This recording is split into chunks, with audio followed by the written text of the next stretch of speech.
Let's see. A question I've been asked is, why two crows if I'm the only one? Well, first of all, you haven't heard my other segment then, which is Frightening Frauen with Lee of On Lano's. But if you've been following me for a long time on social media or know me in real life, you know that I'm actually two people. Yes, you heard that right. I am two people. Now, I didn't know that my whole life. I knew that there were things weird about me genetically. I knew that there was weird things with my anatomy, but I did not know the extent of why.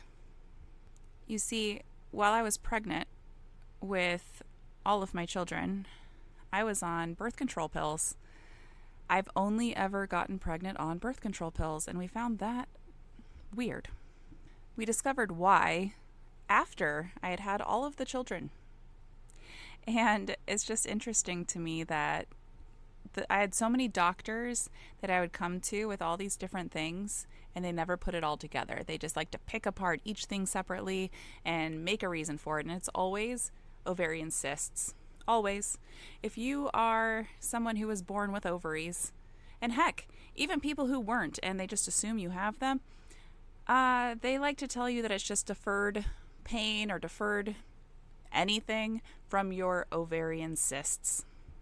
Only one time has a cyst ever been confirmed on my one ovary that I have, and it was very tiny, and never again in another ultrasound have they ever seen another cyst.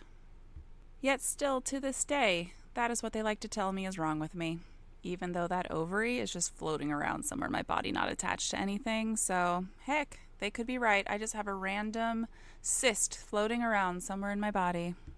By the way, if you didn't catch that, I said that I have an ovary. It was discovered, actually quite recently, that my other, what they thought was an ovary, is actually a testy. And people who assumed their whole lives they were AFAB women are actually intersex. And they had no idea and no reason to know until they were trying to get pregnant and were having some fertility issues because they were only ovulating on one side or their hormones were off. And so they get that tested and have higher testosterone, and they need some supplemental hormone therapy to be able to get pregnant from that other side. And that's actually what happened to me. I had no idea that being on birth control would be what made me fertile. Well, when they test your blood when you're pregnant to see if you have a negative, like for the Rh factor, it would come back as I was a negative. And then when they would test me again in the hospital after having said child, it would test as AB positive. And they were like, that's weird. And I was like, yeah, that's really weird. Maybe it came back wrong. Next child, same thing happened. Next child, same thing happened. Next child. We knew by the fourth one was when I started getting tested. Yes, I have four lovely human beings that I birthed. And during that last one, I finally told the doctor, I'm like, hey, this is what keeps going on. It's happened 3 times now. It's not an anomaly. I don't think that it's a mistake, like there's something going on. So she sent my blood to 2 different labs that tested 2 different ways. The way that they tested in the hospital I was delivering in and the way that they tested from the clinic. They came back as 2 different types, those same 2 types. So then we started doing more genetic testing and it came back that I had 2 sets of DNA. So then they were like, okay, well, that means that you're either a chimera or a mosaic twin. I'm a chimera twin. 2 twins, fraternal twins, combined in the womb and created moi. And then I just assumed, because of how she talked about it, that it was 2 female twins. And I didn't know about the one testy thing at this time. And then it was later on, I was trying to be a surrogate. And I went and got tested and everything, and they said that my left to me ovary was weird, didn't have any eggs, and was malformed.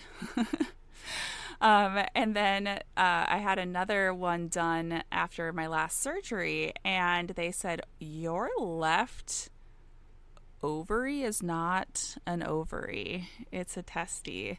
So then I had my genetic testing done for some like health concerns. and it came back. So my doctor had specifically asked for them to test because we knew that my DNA was all weird, and it came back as XXXY. And so it was a male and a female fraternal twin that combined and made me. I am very female presenting. My only organ difference is my left testy, which was internal, and where the ovary should be. And I had some other anatomy things that were just a little bit different, but not too different. But that, like, nothing anyone would just be like, oh yeah, that person's intersex, but I am. And so it's been really actually refreshing to have that, because I never really felt fully female, but I didn't feel like a male either. It wasn't like I knew I wasn't transgender. I was more somewhere in the middle of, and it makes sense because technically you can call me a cisgender, non-binary person, I guess, which kind of pisses some people off. And I laugh because being pissed off about somebody's word usage of scientific matter is a little silly to me. But we won't dive too deep into that yet, and I won't piss too many people off. But yeah, my external things that show two different twins is something very common in people with chimerism. It can happen outside of that, but it is more common in chimerism, and people who have it really should get tested just for their own fun. But I have heterochromia, so one of my eyes is more green and one of them is more blue. And what's so funny is, like, my phone tries to correct it in pictures, so I have to, like, turn off any filtering and things like that to make it not correct my eyes. But people have started noticing because I stopped color correcting it unintentionally. And it's amazing that when I was younger, I got made fun of for my eyes, and now people love it, and other people, like, add contacts to make themselves look that way. And I don't have to do that, but mine's more subtle. Because, I mean, really, if you have heterochromia, the most common is for that to be more subtle. Because think about you having the genetics of both. So you have two twins, and what's the likelihood that they're going to have the similar color eyes? It's more common than having very different colored eyes. And so they'll be slightly different. They're that twin's eyes, but they're going to be similar because genetics. My mom has green eyes, my dad has blue eyes, and I feel like I got one of each of their eyes.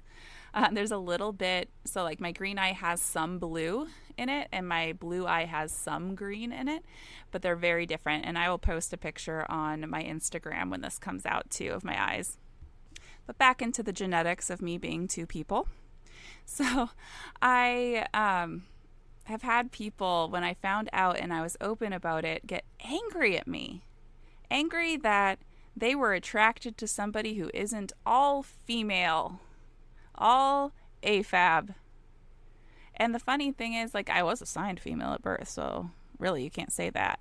But them being angry at me for finding out and then being open about it and kind of excited about it and really, like, wanting to celebrate people for being who they are and exactly who they are is so funny, because you're really angry at yourself, and there's some internalized things that you need to figure out for yourself if you're going to be angry at me for you having feelings for somebody who genetically is not all female. And knowing doesn't change who I am. Knowing doesn't change anything. It just is. And we have so many labels on things that try to change it instead of just saying, yes, that is what it is. So for instance, me being pansexual and being attracted to people, and it doesn't really depend, like, my attraction to people is not genital based. My attraction to people is based on them and who they are, and I can find anyone of any gender identity attractive. And to me that makes sense, because to me it isn't just what's in your pants that makes me attracted to you, and it shouldn't be. But other people, they put so much value on somebody's label and whether or not they can fit into a box that goes in their mind that makes it okay for them to be attracted to that person. Instead of listening to their heart and listening to their instincts and whether or not they're actually attracted to somebody. Because there is no fault in being attracted to somebody. It doesn't mean you have to act on it. It doesn't mean that you're, going to date them, because there's aversions to different things, which are completely natural as well. But I think we put so much societal pressure on ourselves to fit into whatever box we're put into that we need to continue fitting in that box, and we can't change it, and we can't go outside of it, or else it makes us something different, and then we don't know what we are anymore. And the thing is, we never really know who we are if we don't explore what we are. You putting yourself into that box and you making yourself feel like that is what you have to be, and you're not going to listen to your own intuition and own instinct and your own feelings, your own desires, that's not being you. That's being afraid. That's being afraid of who you really are. And then we push those fears as anger onto the other people that we quote unquote see as making us feel that way. I find it so refreshing to see people be authentically themselves. And I think that's why I am so attracted to a lot of the non-binary, trans, and intersex community, because they're being themselves. They discovered what they really believe and truly desire for themselves in their own life. I'm very attracted to people that are continuing to discover who they are, what they like, and are open to new possibilities, and don't just close themselves off to everything. Now, I'm not here to say that people not finding me attractive means there's something wrong with them. I am not everybody's cup of tea. I am my own weird combination, and I am definitely not for everyone, and everyone is not for me. And that's also okay. But being not attracted to me or anyone else because of who they are, and not because you're actually not attracted to them, that's where the problem lies. I have gotten way off track of why this podcast is called what it's called. But yes, I actually went through a lot of names in my head over the last few years while I was preparing for this and afraid and not moving forward. And Two Ravens was going to be the name of this podcast. And I was going to call it Attempted Unkindness, because there are some things in my own life that I was way too kind about, and I had to try to fight off of it to become more assertive, and realize that being assertive does not mean I'm unkind. Holding my boundaries does not mean I'm unkind. But it didn't make as much sense to other people when I was going through the crowd. So I changed it to Two Crows, and that way it's still two of me, two crows, and that we are an attempted murder. Just the little punny things. But yeah, that's how I came up with the name.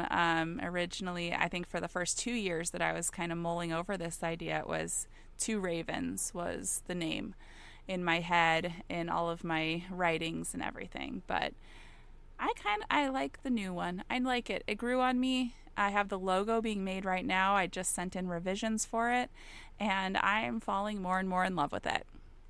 Now, if any of you have an idea for a cool photo shoot that I could do, showing both sides of myself for the Two Crows, sorry, I have the hiccups. That would be much appreciated, actually. I do a lot of my own photography. I am a photographer, and so I get a little weird about it. And I'm also impulsive, so I'm like, hey, I'm going to go do a shoot now, and I'm going to edit it later, and I do it all myself. And it's rare that I have a photographer or an editor, but I am excited to jump into this and make it my own. So it's funny that the segment with my co-host is not called Two Crows as well, because it's technically three of us. Maybe four if she doesn't know that she's a Chimera twin as well. But that segment is Frightening Frauen, and I'm actually recording this right before we're going to record an episode because I had some questions asking me why it's called Two Crows if it's just me. And I thought it was important to kind of touch base and give you a little rundown and some history. Another really cool fact about Chimerism, if you look this up on Google, and I absolutely love this fact, is that in the study that I was in California, as well as many others that you can find online, transgender people put themselves in some studies, genetic studies, to see if there was something genetic, scientific behind being trans. And a huge percent of them ended up being chimera twins. Male, female chimera twins. Female, male, male, female. And it just was, one was how they were presenting externally, and one helped make those things. So one's a little more dominant with the physical external features, and another one supporting creating all of your parts. There's also a form where different parts of you are a different twin. So your brain can be a different twin's DNA than your heart or your skin. And that's another form where you see people with distinct color differences in their skin and different limbs or right down the middle. Is very common in pets and animals, cats in particular, and animals that have a lot of eggs at the same time. So they produce a lot of fraternal litters, and that is way more likely to combine and make twins. And they could even have two separate dads, so the DNA can be all sorts of weird. But I find it fascinating. So yeah, if you want to dive in and think it is as fascinating as I do, there's a ton of research you can look up online. But yeah, it's so cool to be reaffirmed and to show that there's science behind it, and to tell people who are transphobic that they can kick rocks because they're just ignoring science. I've been actually researching a lot of amazing people for my segment with Lee of On Lano's for our podcast, Frightening Frauen, which will air on Wednesdays. I think it'll already be airing when this one comes out. But there's some amazing geneticists that were researching a lot of this stuff, and some of them are trans themselves. And it's just amazing to watch their lives and how they progress, and as they learn about themselves and others and help others. And I just want to be here to support and help others as well, and teach you how to be more loving and kind and accepting. And you don't have to know everything. You don't have to understand everything to be able to listen and allow other people to be themselves without being angry that they exist. I moderate a lot of lives for my trans friends and intersex friends, and the amount of hate that goes in there from real profiles, it's not even just trolling profiles, because those you can kind of tell who they are, but real people with voices and followings that are so hateful. And why? What is the point? You can just scroll on.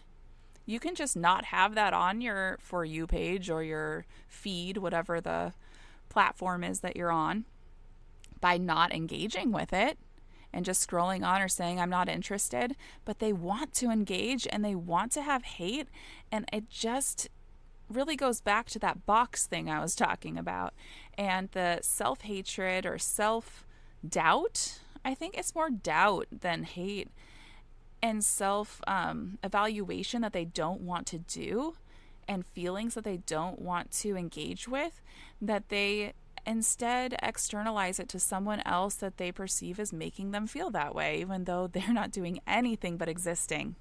And I think that if you're one of those people and you've gotten this far, it's okay to change. It's okay to admit that what you are doing and how you were behaving is not appropriate, and to reevaluate in your own head and heart why. Because you don't have to like it. You don't have to engage with the content. You don't have to even, listen to it. But you can have that ability to disengage, to say you don't want to see it, to go away from it, and to ignore it. And that is your right. But going into somebody else's life and trying to make them feel bad is not a way to live. That can't be happy for you either. And it can't be fulfilling. I don't understand that mindset, and there's so many of them out there. Heck, even if they are just a troll, I don't get it. I mean, you were giving them views, you're giving them attention, you're getting them money, actually. But at the same time, what is the purpose of driving up that hate and trying to make other people feel bad? And again, if that is what you've been caught up in and what you've found yourself doing, and it's become a habit for you to do so and to just say these rude comments, and I want you to reevaluate it and just ask yourself why, and really think about what it's bringing to you and what you're wanting to project out into the world. So what I want you to do for everybody is just find a way to be extra kind to someone in a vocal way. Tell somebody something great, not hitting on them, not any of that. Tell them something you like about what they do, something you're proud of them for, something that you admire about somebody. Go and find them, do that, and I promise you it'll feel amazing. And I know we shouldn't boast and brag, but I want us to also comment below what you chose to do. What you chose to do to show somebody that you appreciated them or admired them, etc., etc. And I just want to fill the comments with something kind and beautiful and lovely, and we can smile about it, you know? So I hope you like my little story and my explanation of the name of my podcast, and that it makes a little more sense to you of why it's called Two Crows. All right, crow out.